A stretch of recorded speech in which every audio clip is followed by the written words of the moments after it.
de plus en plus à Jésus. Qu'on ne soit pas juste comme au début de la création, simplement ces créatures créées à son image, mais que nous devenions semblables à Christ. Et devenir semblable à Christ, ça veut dire recevoir sa vie, ça veut dire recevoir sa parole, ça veut dire recevoir son caractère, recevoir sa mission. Quand Jésus dit « Comme le Père m'a envoyé, moi aussi je vous envoie dans le monde », il faut qu'on reçoive cette mission qui est de transformer le monde qui est le nôtre et qui souffre en plateforme du royaume de Dieu. C'est ce que Dieu veut. Ce royaume, il est déjà là, mais il est encore à venir.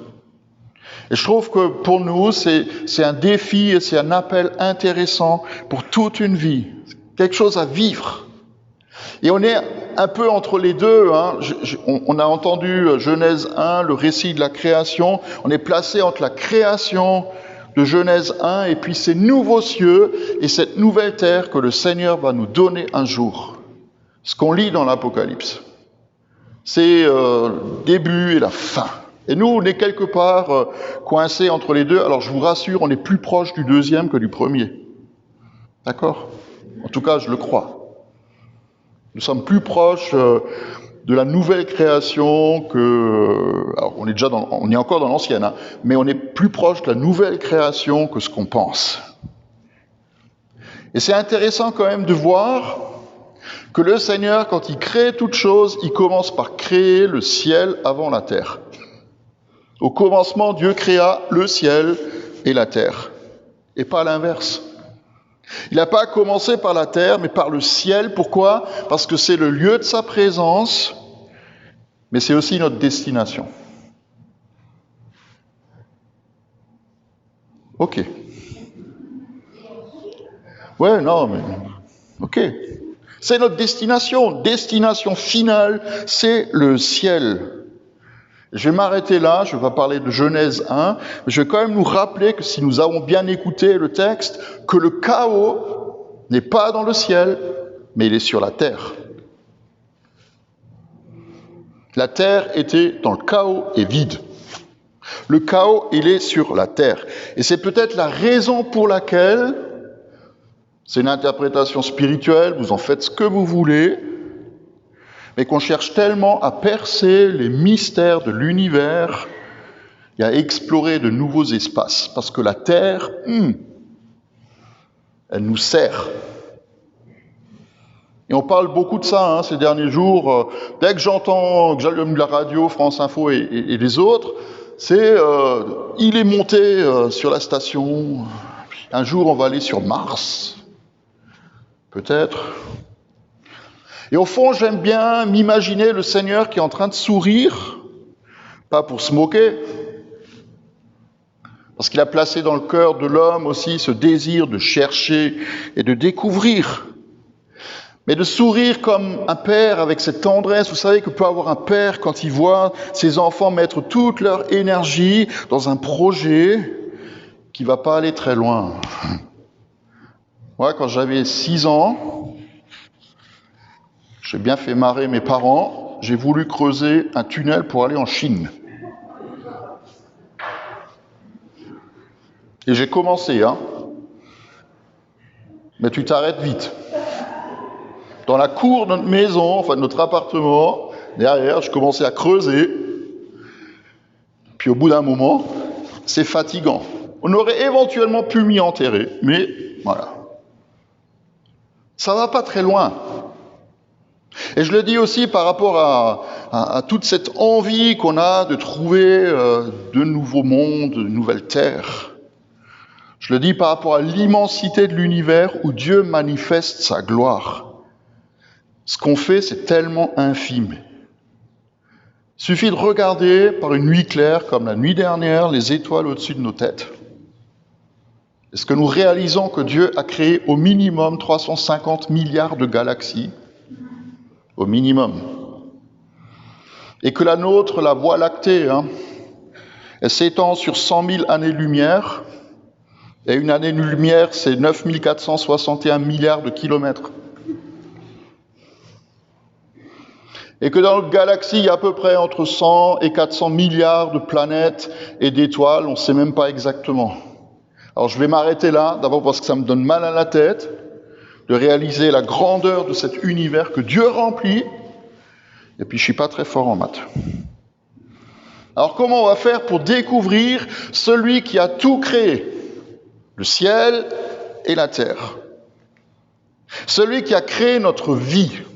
Et je crois, c'est l'histoire de l'humanité qui nous le montre, qu'il y a deux moyens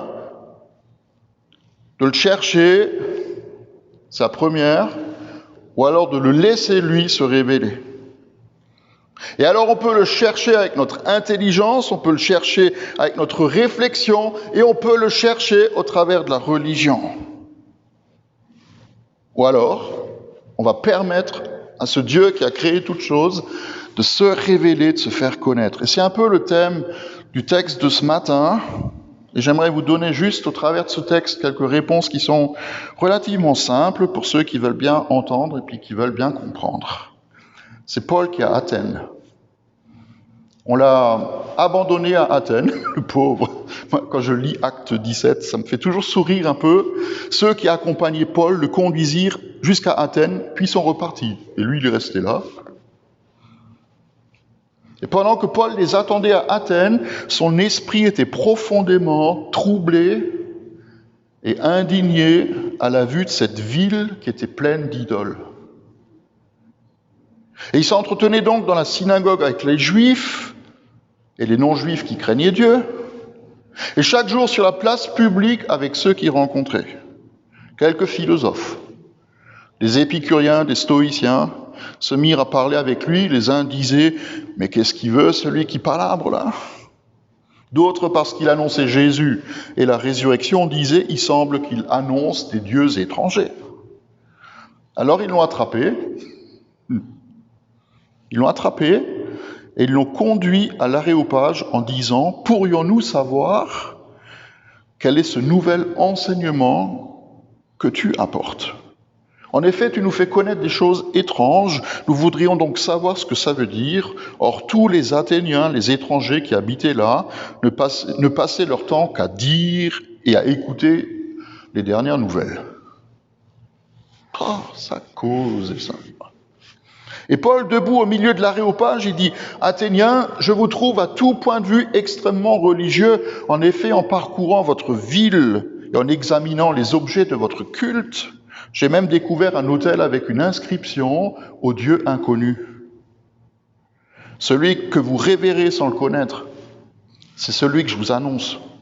Le Dieu qui a fait le monde et tout ce qui s'y trouve est le Seigneur du ciel et de la terre. Il n'habite pas dans des temples faits par la main des hommes. Il n'est pas servi par des mains humaines comme s'il avait besoin de quelque chose. Lui qui donne à tous la vie, le souffle et toutes choses. Il a fait en sorte que tous les peuples issus d'un seul homme habitent sur toute la surface de la terre et il a déterminé la durée des temps et les limites de leur habitation. Il a voulu qu'ils cherchent le Seigneur, qu'ils s'efforcent de le trouver en tâtonnant, bien qu'il ne soit pas loin de chacun de nous. En effet, c'est en lui que nous avons la vie, le mouvement et l'être, comme l'ont aussi dit quelques-uns de vos poètes. Nous sommes aussi de sa race. Ainsi donc, puisque nous sommes de la race de Dieu, nous ne devons pas croire que Dieu ressemble à de l'or, à de l'argent ou de la pierre, sculpté par l'art ou l'imagination des hommes. Sans tenir compte des temps d'ignorance, Dieu annonce maintenant à tous les êtres humains, partout où ils se trouvent, qu'ils doivent changer de vie, qu'ils doivent changer d'attitude, parce qu'il a fixé un jour où il jugera le monde avec justice, par l'homme qu'il a désigné. Et il en a donné à tous la preuve en le ressuscitant. Quand ils ont entendu parler de résurrection des morts, les uns se sont moqués et les autres ont dit « Oh, on va t'entendre une autre fois. » Ainsi Paul se retira du milieu d'eux. Quelques-uns cependant se joignirent à lui et crurent. Et parmi eux figurait Dénis, l'Aréopagite, une femme du nom de Damaris, et quelques-uns d'autres. C'est un long texte, je suis désolé. Mais en écoutant le texte, je vais vous faire une première révélation. Il n'y a pas de vie sur Mars. Et quand je parle de Mars, je ne parle pas de la planète où on veut aller un jour, mais de la colline sur laquelle est construite l'aréopage. C'est la colline de Mars. C'est comme ça que ça s'appelle. Il n'y a pas de vraie vie sur cette colline. Par contre, il y a beaucoup d'agitation. Un peu comme dans notre monde, vous savez, il y a beaucoup d'agitation, il y a beaucoup de questions, il y a beaucoup de chaos dans les têtes et dans la marche du monde, où on mélange tout, même dans la recherche de Dieu, on s'inquiète, on court, on espère, on souffre, on gémit, comme l'écrit Paul en Romains 8. Ou comme il le dit ici, on tâtonne, on essaie de trouver quelque chose, une solution, une réponse. Et rappelez-vous ce que j'ai dit il y a quelques semaines, quand même. Il n'y a que 2 jours qui comptent dans la vie d'un être humain, c'est le jour où il naît, où il vient au monde, et c'est le jour où il comprend pourquoi il est né. Et on ne va pas découvrir pourquoi on est né sans qu'on passe par la case Dieu qui nous a créés, qui nous a donné la vie. Et ça, c'est la deuxième révélation pour chacun de nous ce matin. C'est Dieu qui a créé la terre et tout ce qu'elle contient. C'est en lui qu'on a la vie, le mouvement et l'être. C'est grâce à lui qu'on vit. C'est grâce à lui qu'on bouge. Et c'est grâce à lui qu'on est.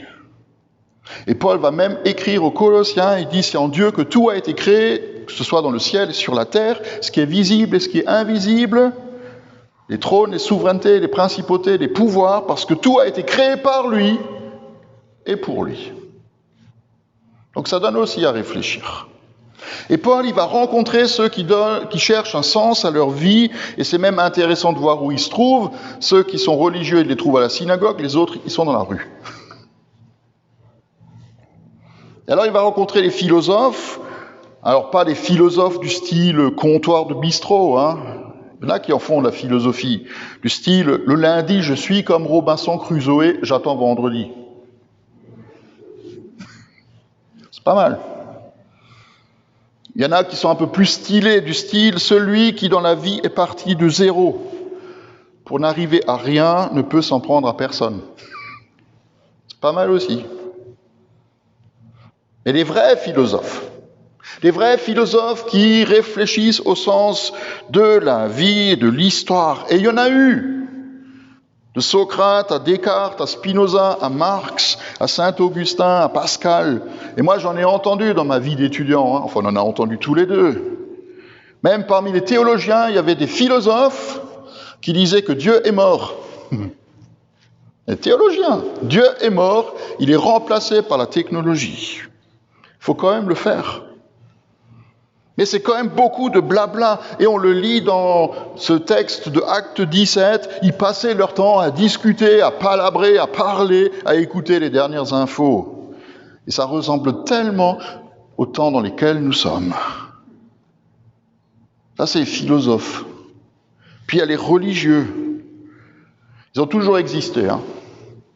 Pour une raison très simple, c'est que Dieu a mis dans le cœur de l'homme, de tous les hommes, la pensée de l'éternité. L'être humain, il sent au fond de lui que la vie, elle ne s'arrête pas juste avec la mort et qu'il y a quelqu'un ou quelque chose au-dessus de lui qui est plus grand que lui. Et c'est pas pour rien que l'homme a commencé à prier, nous dit le livre de la Genèse au chapitre 4, quand il a compris qu'il devait mourir un jour. Mais la religion, frères et sœurs, la religion comme la philosophie, c'est rien d'autre que l'effort humain pour chercher à comprendre le sens de la vie. On essaye de s'élever, on essaie d'élever son esprit, on cherche à amadouer Dieu, ou un Dieu, par un tas de pratiques ou de rites censés lui faire plaisir et nous attirer sa faveur. Et moi je vous dis, ça ne marche pas comme ça. Et la religion, on peut presque la mettre au même niveau que la superstition et la magie. Regardez les joueurs de foot, quand ils rentrent ou ils sortent d'un terrain, combien de fois ils se signent, et s'il y en a un qui oublie une fois, oula, ça ne va pas aller. Ésaïe, il nous donne la définition, ou une des définitions de ce que c'est que la religion, il dit du peuple d'Israël, ce peuple s'approche de moi, dit Dieu, en m'honorant des lèvres et de la bouche, mais son cœur est éloigné de moi, et la crainte qu'il n'a de moi n'est qu'un commandement humain et qu'une leçon qu'ils ont apprise. Si nous ne vivons que de ce que nous avons appris au catéchisme, nous sommes les plus à plaindre de tous les hommes. Parce que c'est pas ça la vraie vie. Même si c'est bon. C'est pas ça la vraie vie. Et c'est pas pour rien que Dieu interdit la magie. C'est pas pour rien que Jésus n'a institué que 2 rites qui sont la Sainte Seine pour qu'on se rappelle qu'il a donné sa vie pour nous, pour que notre vie passée soit effacée et qu'on puisse recevoir une vie nouvelle, et le baptême qui est un acte volontaire où je m'engage à mourir à moi-même pour recevoir une vie nouvelle. C'est les 2 seuls. Puis au fond de moi, franchement, ça m'énerve un peu de voir les gens ou d'entendre les gens qui disent « je suis croyant mais pas pratiquant ». Parce que quand tu creuses un peu qu'est-ce qu'ils croient, c'est vraiment flou, hein. Ils ont beaucoup de mal à le dire et ils mélangent tout. Alors, une pincée de zen par là, un cierge qu'on allume par-ci, une idée de toute façon que toutes les religions se valent et que croire ceci ou cela, ça n'a pas beaucoup d'importance. Et du temps de Paul, comme aujourd'hui, on a poussé jusqu'au bout la logique de la religiosité, qui est juste, c'est la définition, hein. La religiosité, c'est quoi? C'est juste un sentiment religieux affectif où il n'y a pas grand-chose derrière. Et Paul lui dit, waouh, parmi toutes les idoles que vous avez, j'ai même découvert une statue dédiée à un Dieu inconnu au cas où il y en aurait un qui manquerait dans la liste. Alors, cette statue, elle a une histoire, je n'ai pas le temps de la raconter.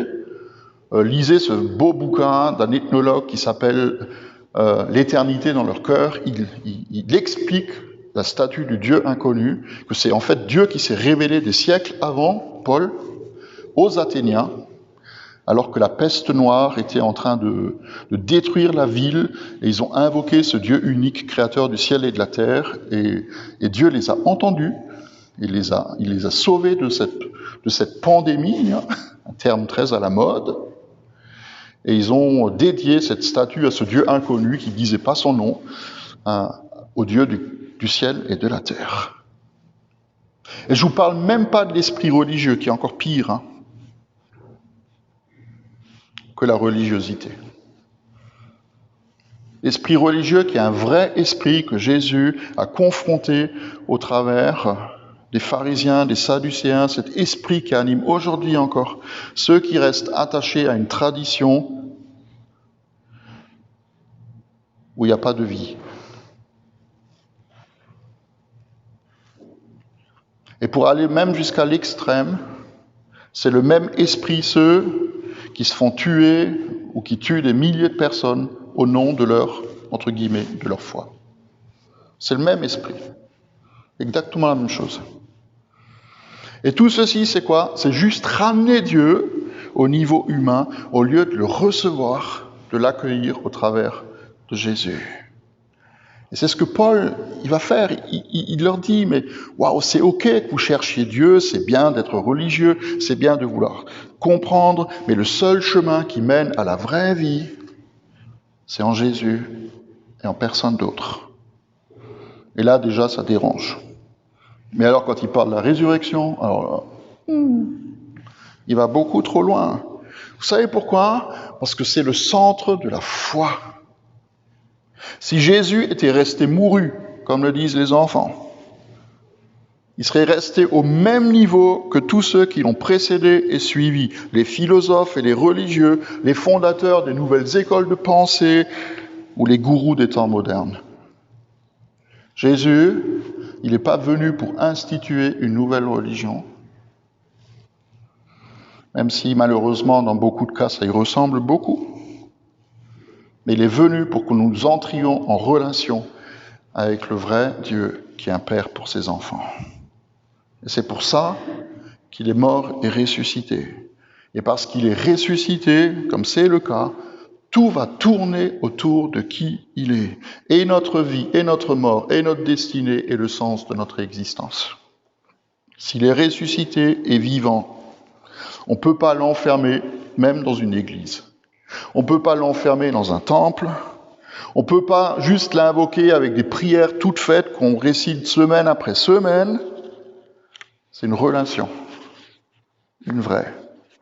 Et quand on est en relation avec lui, ça change complètement notre manière de vivre et de penser. Alors, ce matin, j'ai une mauvaise nouvelle pour vous, une très mauvaise nouvelle pour chacun de vous. C'est que vous ne pourrez pas dire le jour du jugement dont Paul parle, que vous ne saviez pas. Moi, je suis tranquille. Mais vous ne pourrez pas dire le jour du jugement que vous ne saviez pas. Que Dieu, il ne nous demande pas de le chercher d'abord, mais de l'accueillir comme il se montre. J'aimerais vous inviter cette semaine à faire 3 choses.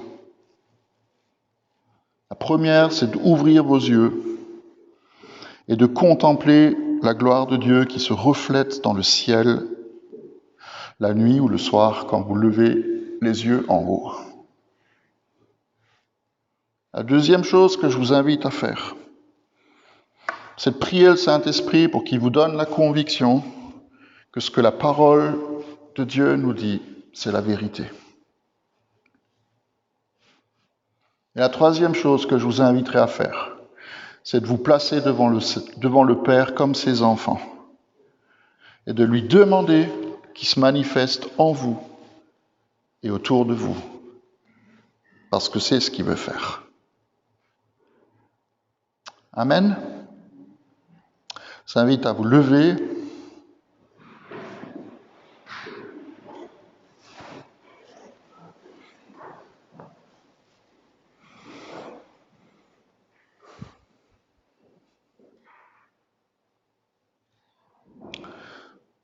Je prie, Seigneur, que tu viennes maintenant te manifester, te montrer à chacun de nous. Tu n'es pas venu pour fonder une nouvelle façon de vivre la religion. Mais tu es venu pour te révéler comme un père pour ses enfants.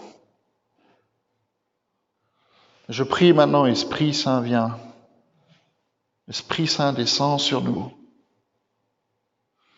Descend sur chacun d'entre nous, parce qu'il n'y a que toi seul qui puisse créer en nous la foi. Ce n'est pas une parole humaine qui peut convaincre qui que ce soit.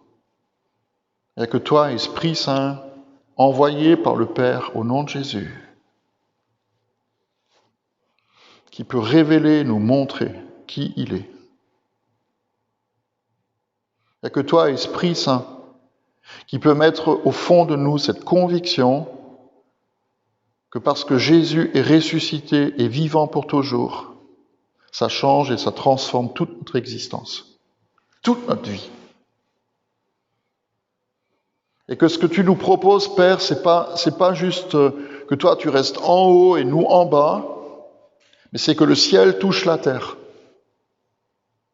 C'est que le ciel vienne toucher notre terre, ma terre, là où je suis, mais aussi la profondeur de ma vie. Et nous te bénissons, Père, parce que tu te révèles ainsi, comme un Père qui est bon, qui est fidèle, qui est lent à la colère et riche en bonté, qui est miséricordieux et compatissant. Et tu veux l'être pour chacun d'entre nous. Nous te demandons pardon pour les temps d'ignorance dans lesquels nous avons été parfois plongés. Et nous prions que ta lumière vienne briller et que tu viennes éclairer chacun d'entre nous de ta présence. Et là où nous avons besoin de quelque chose, nous l'avons entendu tout à l'heure, si quelqu'un demeure en moi et je demeure en lui, dit Jésus, pouvez demander ce que vous voulez, cela leur sera accordé. La condition, c'est qu'on demeure en lui. Et que toi, Jésus, tu demeures en nous. Alors, rapproche-nous de plus en plus de toi.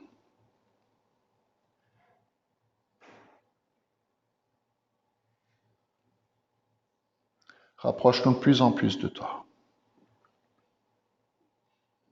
Amen.